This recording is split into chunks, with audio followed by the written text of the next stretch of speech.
Oh, and my China goodness. says you're a good and rare husband, Tommy. Well, you know, if there's anything good in me, it's because of the blood of Jesus Christ. I promise you that. I was not always a good and rare husband. I was a dime a dozen fraud. And then I was born again. So rule number one, you need to be born again. Well, makes everything so much easier. That goes along with what Mike Carey said. He says, Tommy, you're a great person, and your heart and soul, it is true.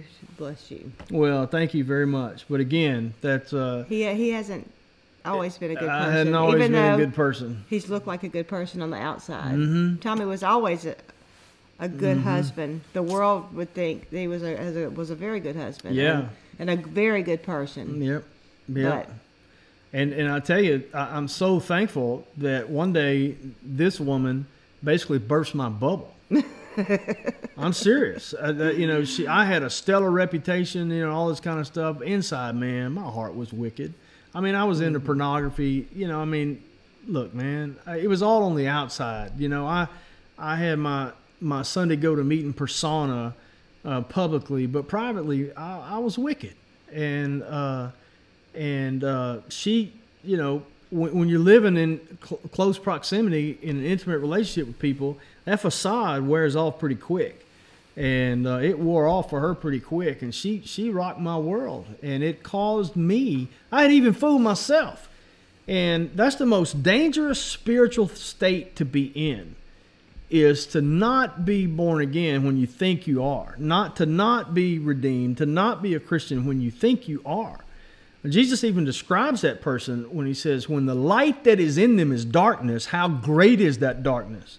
Mm-hmm. And that's what he's talking about. I thought I had the light in me, but the light that I had was actually darkness. And when you've got darkness in your soul and you think it's light, it is superbly dark. But in his grace and mercy, he brought us together, and he brought me this woman to shatter that black light bulb that I had going on in my soul and cause me to cry out to him and say, what is up, Lord? I'm not who I thought I was. Show me who I am. And when he showed me who I was, it was not a pretty picture. Mm-hmm.